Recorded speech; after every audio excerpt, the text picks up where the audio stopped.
অনেক কষ্টে ডায়েরিটা পর্যন্ত পৌঁছাতে পেরেছি। জানি না কখনো কেউ এই ডায়েরিটা পর্যন্ত পৌঁছতে পারবে কিনা।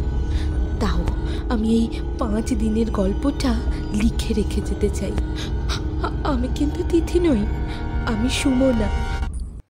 আজ আপনারা শুনবেন হানাবাড়ি গল্পের দ্বিতীয় এবং অন্তিম পর্ব। তাহলে চলুন দেরি না করে শোনা যাক। আজ প্রায় 5 দিন পর ডায়েরি লিখছি। অনেক কষ্টে ডায়েরিটা পর্যন্ত পৌঁছাতে পেরেছি।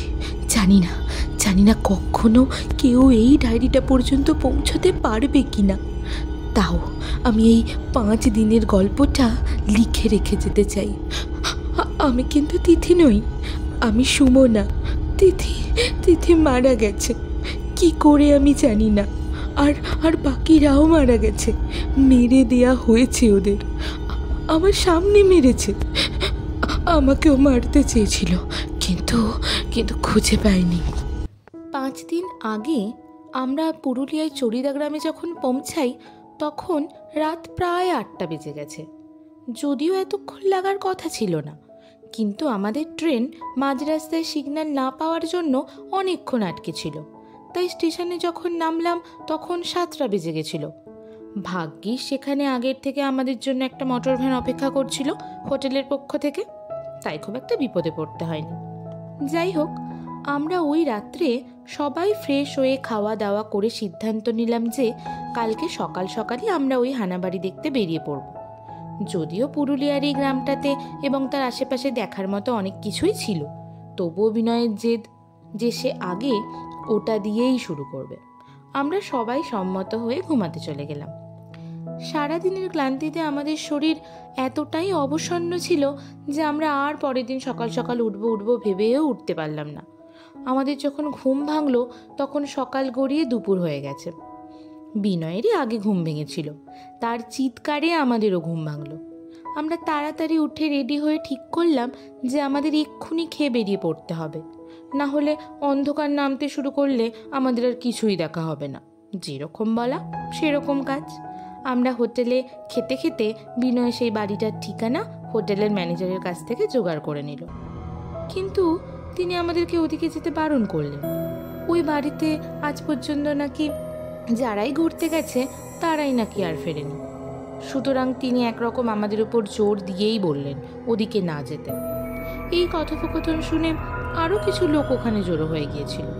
তাদের প্রত্যেকেরই এক কথা, তারা কেউ আমাদেরকে ওখানে যেতে দেবে না। বিনয় তাদেরকে অনেক বুঝিয়েও যখন কোনো সুবিধা করতে পারল না, তখন আশাহত হয়ে আমাদের কাছে ফিরে এসে সব ঘটনা জানালো। সেই সময় আমাদের খুব রাগ হয়েছিল। আমাদের প্রত্যেকের মনে তখন একটাই চিন্তা ছিল যে আমরা কিভাবে সেখানে যাব। যেতে তো আমাদের হবেই, না হলে এত দূর কষ্ট করে আসাটাই তো বিফল হয়ে যাবে। আসলে ওই বাড়িটা এই হোটেলের 2 কিলোমিটার উত্তরে অবস্থিত একটি জঙ্গলের ভিতরে। সুতরাং সেখানে পায়ে হেঁটে যাওয়া যাবে না, আর আমরা এদেরকে নিয়ে যেতে বললে এরাও যাবে না। অন্য কোনো ব্যবস্থা করতে হবে। এই ভেবে আমরা প্রত্যেকেই ঘরে ফিরে গেলাম। সেদিন আর আমাদের কারো কোথাও ঘুরতে যাওয়া হলো না। তবে বিনয় আর বাদল সন্ধেবেলা বেরিয়েছিল।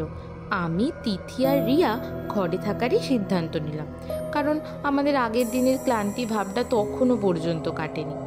যাই হোক, ওদের দুজনের ফিরতে একটু রাত হয়েছিল, কিন্তু ওরা ফেরার সঙ্গে সঙ্গেই বাদল বলল, প্রবলেম সলভ হয়ে গেছে।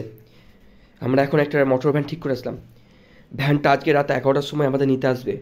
আমাদেরকে শুধু একটু কষ্ট করে রাতে হানার বাড়িতে কাটানোর মতো যা জিনিস দরকার সেইগুলো জোগাড় করে নিয়ে হোটেল থেকে বেরিয়ে খানিকক্ষণ উত্তরের দিকে হেঁটে যেতে হবে, কারণ ওই ভ্যানওয়ালাগুলো এখানকার লোকেদের ভয়েতে আমাদের হোটেল থেকে তুলতে পারবে না। বাদল প্রায় এক নিঃশ্বাসে কথাগুলো বলে গেল। তার শেষ হবার পর আমি, রিয়া আর তিথি প্রায় একসাথেই অবাক হয়ে বলে উঠলাম যে এই রাতে আমরা ওই জঙ্গলের মধ্যে যাব, ওই হানাবাড়িতে? তাতে কি হয়েছে? এখনই সুযোগ।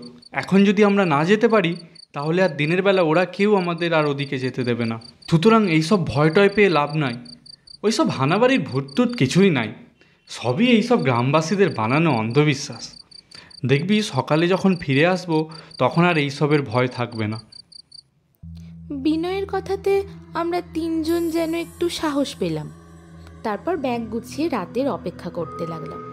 এখানকার লোকজন রাত 9টা বাজতে বাজতেই ঘুমিয়ে পড়ে। সেই সময় রাস্তায় কোনো লোকজন থাকে না, তাই আমাদের হোটেল থেকে বেরাতে একটু সুবিধাই হলো। সঠিক সময় মতো বেরিয়ে আমরা রাস্তার পাশে একটু এগিয়ে গিয়ে দাঁড়িয়েছিলাম। তারপর যে আমাদের পৌঁছে দেবে সে আসলো। সে আমাদের নিয়ে যেতে যেতে অনেকবার সাবধান করলো, তবুও আমরা তো ঠিক করেই বেরিয়েছিলাম যে কি করব, সুতরাং আমরা তার কথায় কান দিলাম না। আমরা ওই ভ্যানে যেতে যেতেই ওই চালকের কাছ থেকেই বাড়ির গল্পটা শুনে নিলাম। আসলে বাড়িটা কোনো জমিদার বাড়ি ছিল না, বাড়িটা ছিল একজন ব্যবসায়ীর। সে বাড়িটাকে জমিদারি আদলে বানিয়েছিল, তাই এখানকার লোকজন ওটাকে জমিদার বাড়িই বলতো। ওই ব্যবসায়ী তার স্ত্রীর ওপর খুব অত্যাচার করত, এমনকি তাদের দুটো কন্যা সন্তানকেও ছাড়তো না। আসলে ওই লোকটা কন্যা সন্তান পছন্দ করতো না। পরপর 2বার যখন একইভাবে কন্যা সন্তানের জন্ম দেয় তার স্ত্রী, তখন থেকেই তার অত্যাচারের পরিমাণ বেড়ে যায়। একদিন তার স্ত্রী সেটা সহ্য করতে না পেরে আত্মহত্যা করে, আর নিজের বাচ্চাগুলোকেও গলা টিপে মেরে দেয়। তারপর থেকেই ওই বাড়ির সবাই একে একে মরতে শুরু করে, বিশেষ করে ছেলেরা, আর যারা তাদের বাঁচাতে যায় তারাও বাঁচে না। গল্পটা শুনে আমি, রিয়া আর তিথি খুব ভয় পেয়ে গিয়েছিলাম, কিন্তু তাতে কি, আমাদের কথা বা আমাদের বারণ কেই বা শোনে। আধ ঘন্টা পরে আমরা সেই বাড়িটার সামনে এসে উপস্থিত হলাম। ভ্যান চালক আমাদের গেটের অনেকটা আগেই নামিয়ে দিয়ে গেছিল। বাড়িটা একটা জঙ্গলের প্রায় মাঝখানে অবস্থিত। আমরা বাড়িটার মধ্যে প্রবেশ করতেই কেমন যেন একটা অদ্ভুত অনুভূতি হচ্ছিল, সবার হচ্ছিল, আমার একার না। কিন্তু তিথি যেন কেমন একটা পাল্টে গেল, সে অদ্ভুত রকমভাবে চুপচাপ আর শান্ত হয়ে গেল। রিয়াই প্রথম জিনিসটা খেয়াল করলো, কিন্তু আমরা ভাবলাম ও হয়তো ভয়ে ওরকম করছে। আমরা ওকে ধরে নিয়ে বাড়িটার ভিতরে প্রবেশ করলাম। প্রবেশ করার সঙ্গে সঙ্গেই যেন মনে হলো আমরা বাইরের জগৎ থেকে বিচ্ছিন্ন হয়ে পড়েছি। একটা ভয় কাজ করতে লাগলো সবার মধ্যে।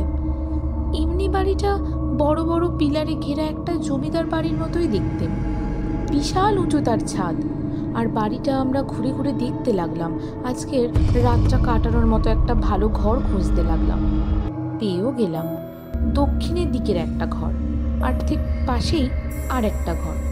আমরা নিজেদের মধ্যে ঘরটা ভাগ করে নিলাম। দক্ষিণের ঘরটা আমরা মেয়েরা নিলাম, আর পাশের ঘরটা ছেলেরা। এত কিছুর মধ্যেও তিথির মুখ থেকে কোনো কথা বেরোলো না, সে একদম শান্ত।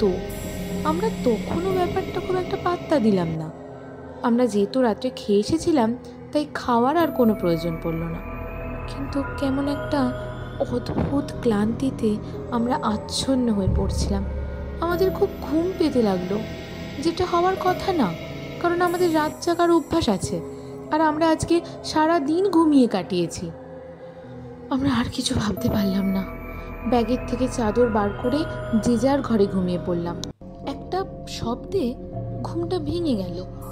শব্দটা আসছিল আমাদেরই ঘরের কোণ থেকে, একটা কান্নার শব্দ। আমি মোবাইলের টর্চটা জ্বেলে ঘরের চারপাশে ঘোরাতেই দেখলাম একটা মেয়ে হাঁটুর মধ্যে মাথা গুঁজে কাঁদছে। আমার কেমন যেন একটা সন্দেহ হলো, কারণ আমার মনে হলো মেয়েটাকে আমি চিনি। আমি ঘাড় ঘোরাতেই দেখলাম রিয়াও উঠে বসে ভয় কাঁপছে, কিন্তু তিথি তো বিছানায় নেই। আমার সন্দেহটা এক নিমেষেই দূর হয়ে গেল। ওটা তিথি যে ওরকমভাবে কাঁদছে।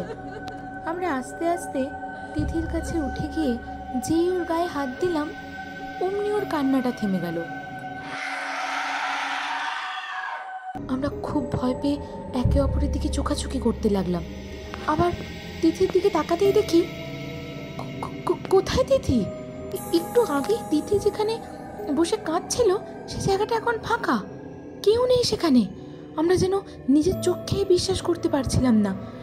এত তাড়াতাড়ি একটা মেয়ে কোথায় চলে যেতে পারে? সারা ঘরে টর্চ ঘুরিয়েও কাউকে দেখতে না পেয়ে আমরা তিথিকে খোঁজার জন্য বাইরে আসলাম। বাইরে আমাদের জন্য আরও এক চমক অপেক্ষা করছিল।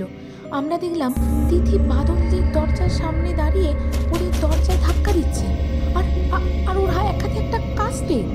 ওটাও কোথা থেকে পেল আমরা জানি না, একটু আগেও তো ওর কাছে দেখিনি। সঙ্গে সঙ্গে আমাদের গায়ে কাঁটা দিয়ে উঠলো, মনের ভিতর যেন খারাপ কিছু একটা সংকেত লাগলো। তারপর আমরা যা দেখলাম সেটা আমরা দুঃস্বপ্নেও দেখতে চাইতাম না। তিথি দরজায় ধাক্কা দেওয়ার সঙ্গে সঙ্গে বাদল দরজা খুললো, আর ঠিক সঙ্গে সঙ্গে ওই কাস্তিটা ওর গলায় কুপিয়ে ওর মাথাটা আলাদা করে দিল। তিথি মাথাটা ছিটকে এসে আমাদের পায়ের কাছে পড়লো। আমরা দুজনেই ভয়ে চিৎকার করে উঠলাম। আমাদের চিৎকারের সঙ্গে সঙ্গে তিথি আমাদের দিকে ফিরে তাকালো, কিন্তু এটা কে যে আমাদের সামনে দাঁড়িয়েছিল? ওটা কোনোভাবেই তিথি না।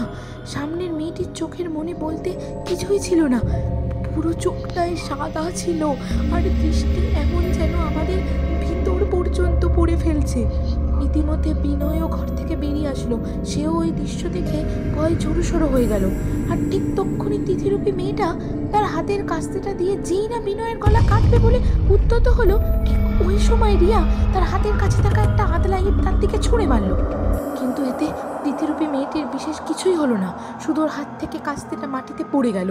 সে তখন বিনয়ের দিকে ঘুরে রিয়ার সামনে চলে এলো পলকের মধ্যে, আর ওই আঁতলা ইটটা তুলেই রিয়াকে আক্রমণ করলো। সে তো ততক্ষণ রিয়াকে মারতে লাগলো যতক্ষণ না ওর মাথাটা থেতলে তার ঘিলুটা বাইরে বেরিয়ে আসলো। ওহ, কি ভয়ানক সেই দৃশ্য! আমার বমি পেয়ে গেল। আর আর কিছু বুঝতে না পেরে ঊর্ধ্বশ্বাসে দৌড়তে লাগলাম। শুধু একবার পিছন দিকে তাকিয়ে দেখলাম যে বিনয়ের মাথাটাও একইভাবে কেটে মাটিতে পড়ে আছে। তারপর আমি লুকিয়ে থাকতে লাগলাম, যে কোনোভাবে আমাকে বেড়াতে দিত না বাড়িটার বাইরে। কি করে বেরাবো? বাড়িটার তো কোনো গেটই আমি এতদিন খুঁজে পাইনি। অনেক কষ্টে আমাদের ওই ঘর পর্যন্ত গিয়ে এই ডায়েরিটা নিতে পেরেছি, কিন্তু সে আমাকে আজকে দেখে নিয়েছে। আমি নিজেকে বাঁচাতে এই বাড়িরই একটা শুকনো কুয়োতে ঝাঁপিয়ে পড়ি। জল না থাকায় আমি নিচে পড়ার সঙ্গে সঙ্গে আমার পাতা পাথরের সঙ্গে আঘাত লেগে ভেঙে যায়। ওহ, খুব যন্ত্রণা। আজ 5 দিন ধরে কিচ্ছু খাইনি, না জল না খাবার, ঠিকমতো লিখতে অসুবিধা হচ্ছে। জানি আমি আর বাঁচতে পারবো না। সে এখন আমার সামনে বসে আছে, আমার দিকে তাকিয়ে অপেক্ষা করছে আমার লেখা শেষ হওয়ার। হয়তো কেউ কখনোই ডায়েরিটার কথা জানতেও পারবে না, তবু আমি সব জানিয়ে গেলাম। কয়েক বছর পর বাড়িটা সরকার থেকে ভেঙে ফেলার নির্দেশ দেওয়া হলে আমরা কয়েকজন ওই বাড়ির একটি শুকনো কুয়োর থেকে 2টি কঙ্কাল এবং এই ডায়েরিটা উদ্ধার করি এবং সেটিকে আপনাদের সামনে তুলে ধরলাম। আজকের গল্পটি আমরা এখানেই শেষ করছি। আরও গল্প শুনতে হলে আমাদের চ্যানেলটিকে অবশ্যই সাবস্ক্রাইব করে রাখুন।